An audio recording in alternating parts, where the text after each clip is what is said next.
Kārtējie principiālie pretinieki un kārtējā ļoti svarīgā un nepieciešamā uzvara, lai mēs izkļūtu no tās vietas turnīra tabulā, kur atradāmies pirms šīs spēles.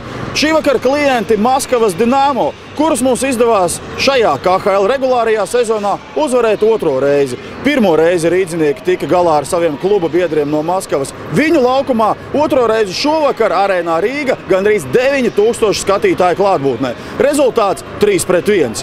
Protams, ka pastiprināti mēs sekojām līdzi pretinieku komandas mūsu spēlētājiem Kasparam Daugaviņam un Mārtiņam Karsumam. Kasparam trešās trešdaļas izskaņā bija laba iespēja pārspēt Jakubu Sedlačeku, bet viņam tas, paldies Dievam, arī neizdevās. Pēc spēles lūdzām sniegt komentāru gan par aizvadīto spēli, gan par otro zaudējumu, gan par atmosfēru šeit arēnā un spēlēšanu pret saviem draugiem. Otrā spēlē Rīgas Dinamo šajā sezonā un neizdodas uzvarēt maskaviešiem. Kāpēc? Rīga labi spēlē pret mums un nedod daudz iespējas mest pa vārtiem un pašaizliedzīgi savā vārtu priekšā stāv un bloķē daudz metienus. Kur ir grūtāk spēlēt? Maskavā pret Rīgas Dinamo vai Rīgā? Grūti bija abās. Tā kā, bet Rīgā patīkamāk spēlēt. Trešās trešdaļas vidū tu ar Milanu Jurčinu kaut ko runājies pirms iemetiena, mēģināji uzkurināt atmosfēru? Nē, vienkārši viņš man pārmet, ka es drusku krāpjos iemetienos, bet es teicu, ka rezultāts 1-3 kaut kas jāmēģina darīt lietas labā. Ļoti laba epizode tev bija, Jakubs Sedlačeks mūs glāba, kas nesanāca tajā metienā. Nepacēlās augstāk, gribējās vairāk augstāk, bet tāpat bija labi metālajā malā. Vārtsargs diezgan iespējīgi noķēra viņu. Vai kā īpaši gatavojies spēlēm pret Rīgas Dinamo, kā nekā bijušais klubs un spēlē pret saviem daudziem draugiem? Kā kādreiz spēlē gados, nekas nemainās, sagatavošanās vienkārši atmiņas drusku savādāks. Tā kā mājās ģimenes skatās un, protams, gribās drusku labāk nospēlēt, bet diemžēl nesanāca šodien. Veiksmi nākamajās spēlēs pret citām komandām. Paldies!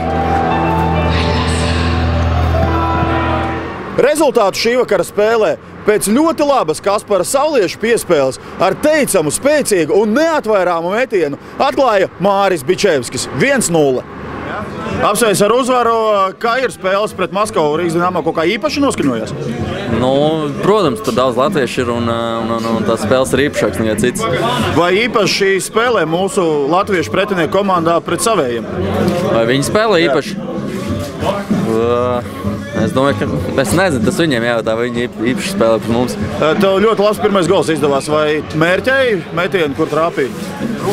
Protams, stūrī metu un jāsaka paldies Saulim un Gunāram. Tas bija jau saplānots, tā kā kombinācija izspēlēt? Treņos mēs atstrādājam, jā. Paldies!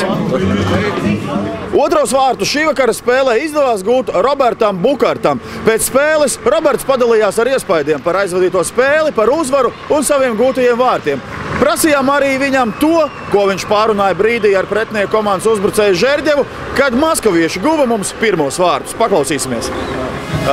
Pirmām kārtām apsveicu ar uzvaru. Kā ir spēles pret Maskavas Dinamo, vai mūsējie kaut kā īpaši noskaņojas?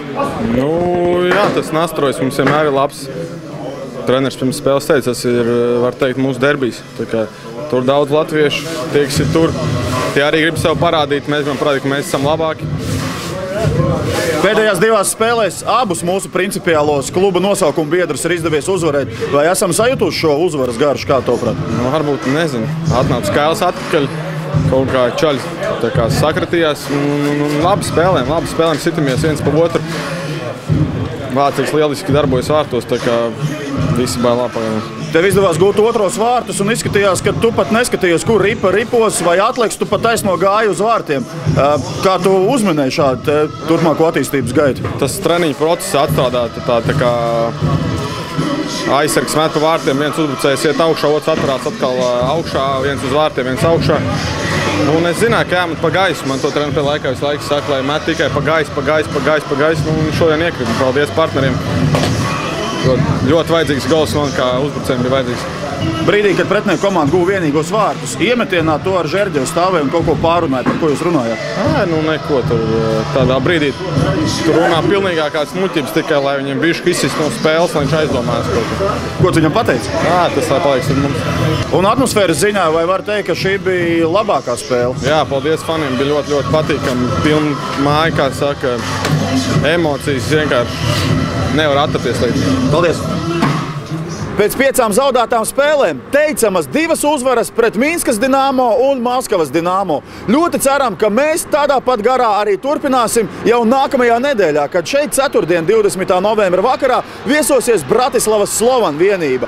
Aicinām līdzjutējus klātienē uzlabot jau šīs sezonas uzstādīto sezonas rekordu, kad šovakar arēnu piepildīja gandrīz 9000 līdzjutēju. Mēs esam pārliecināti, ka jūs varat vēl labāk, un mēs centīsimies parādīt kopā ar Rīgas Dinamo spēlētājiem, ka mēs varam spēlēt, mēs varam uzvarēt un mēs varam iepriecināt klātesošos līdzjutējus. Mēs aicinām Rīgas Dinamo ceturtdienas spēlē atbalstīt mačā pret Slovanu, bet tāpat mēs aicinām līdzjutējus ierasties uz spēli un jau no 3:00 pie BIS kopā ar Latvijas asins donoru centru ziedot un nodot asinis. Tāpat arī aicinām atbalstīt BMX braucēju Gustavu Petersīli, kuram pirms 2 gadiem bija sapnis par olimpiskajām spēlēm, bet neveiksmīgs kritiens treniņā šobrīd viņam liedz pilnvērtīgi kustēties. Atnāciet uz spēli, palīdzēsim Gustavam, atbalstīsim Rīgas Dinamo un viss būs vislabākajā kārtībā. Armands Simpsons, Mārcis Krasovskis, kā vienmēr, priekš labākajiem līdzjutējiem kontinentālajā hokeja līgā. Dinamo TV uz tikšanos!